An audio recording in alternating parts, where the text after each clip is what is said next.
Les 12 traditions. Première tradition. Notre bien-être commun devrait venir en premier lieu. Le rétablissement personnel dépend de l'unité des AA.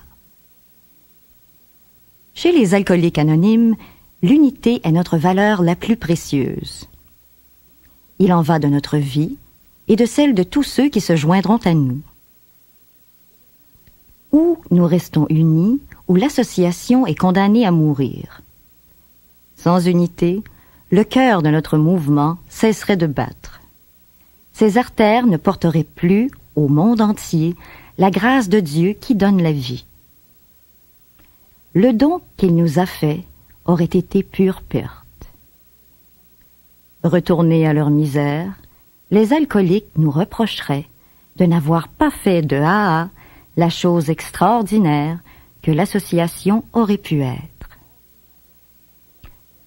Doit-on comprendre, demanderont certains avec anxiété, que chez les AA, l'individu est quantité négligeable? Doit-il être dominé par son groupe ou y être dépersonnalisé?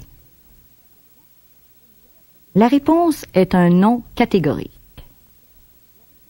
Nous croyons qu'il n'existe pas sur Terre une association qui entoure chacun de ses membres d'autant de sollicitude.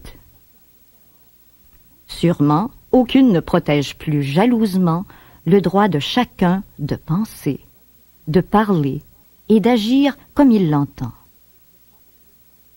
Aucun membre ne peut en forcer un autre à faire quoi que ce soit. Personne ne peut être puni ou exclu. Nos 12 étapes ne sont que des suggestions et les 12 traditions, qui garantissent l'unité des AA, ne contiennent pas une seule interdiction. Il est toujours dit « nous devrions » et non « vous devez ». Dans l'esprit d'un grand nombre, toute cette liberté, laissée à l'individu, est synonyme de pure anarchie. Tous les nouveaux membres, tous les nouveaux amis qui s'intéressent au AA pour la première fois en sont fortement intrigués. Ils ont sous les yeux une liberté qui frise la licence, et pourtant, ils sont frappés, dès le premier abord, par l'irrésistible force qui se dégage de l'objectif et de l'action des AA. Comment, se demande-t-il, une telle bande d'anarchistes peut elle-même fonctionner? Comment réussissent-ils à placer leur bien-être commun au sommet de leurs priorités? Quelle est donc cette force qui les unit à ce point? En y regardant de près, on trouve rapidement la clé de cet étrange paradoxe. Tout membre des AA doit se conformer à des principes éprouvés de rétablissement. Il y va de sa vie, effectivement, de se soumettre à des principes spirituels. S'il s'en éloigne trop, le châtiment vient à coup sûr et ne se fait pas attendre. C'est la maladie, puis la mort. Au début, le membre se soumet parce qu'il n'a pas d'autre choix. Mais plus tard, il découvre que c'est là un mode de vie qui comble ses aspirations. Il constate même qu'il ne peut conserver ce don inestimable à moins de le partager avec d'autres. Aucun membre ne peut survivre sans transmettre le message des AA. Suite à ce travail de 12e étape, dès qu'un groupe se forme, on en arrive à une autre constatation. La plupart des alcooliques ne peuvent pas se rétablir sans le soutien d'un groupe. Le membre prend conscience qu'il n'est qu'une petite partie dans un grand tout et qu'aucun sacrifice n'est trop exigeant s'il s'agit de la survie de l'association. Il apprend qu'il lui faut tempérer l'élan de ses ambitions et de ses aspirations lorsqu'elles risquent de nuire au groupe. Il devient évident que si le groupe ne peut survivre, l'individu ne le pourra pas davantage.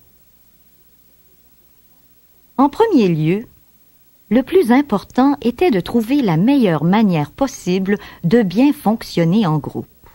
Partout dans le monde, nous avons vu des peuples entiers détruits par l'ambition de quelques dirigeants. Plus que jamais, l'humanité était déchirée par la course à la richesse, au pouvoir et au prestige. Si même les forts échouaient dans leur effort de paix et d'harmonie, qu'arriverait-il de notre bande d'alcooliques désordonnés? Autant nous avions lutté et prié pour notre rétablissement individuel, autant nous nous sommes engagés dans la recherche des principes qui permettraient au mouvement entier de survivre. C'est sur la base solide de l'expérience que fut forgée la structure de notre association. Inlassablement, dans quantité de villes et de villages, nous avons rejoué l'épisode d'Eddie Rickenbacker et de ses courageux compagnons, dont l'avion s'était écrasé dans le Pacifique. Comme nous, ils s'étaient soudainement retrouvés vivants, mais néanmoins toujours en danger sur une mer périlleuse. Ils avaient si bien compris, eux, que leur bien-être commun devait venir en premier lieu. Aucun ne pouvait se permettre de s'approprier le pain ou l'eau potable. Chacun se devait de respecter les autres, et tous ont réalisé que seule une foi absolue pouvait leur apporter la force nécessaire.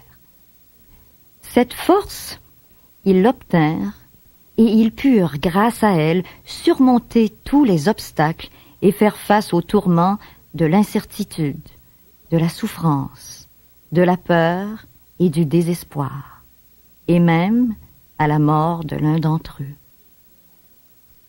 Il en fut ainsi pour Léa. Les leçons tirées d'une incroyable expérience nous ont amenés à fonder les assises de notre groupe sur la foi et les œuvres. Ces leçons sont encore vivantes aujourd'hui dans les 12 traditions des alcooliques anonymes qui, si Dieu le veut, nous maintiendront dans l'unité aussi longtemps qu'il aura besoin de nous.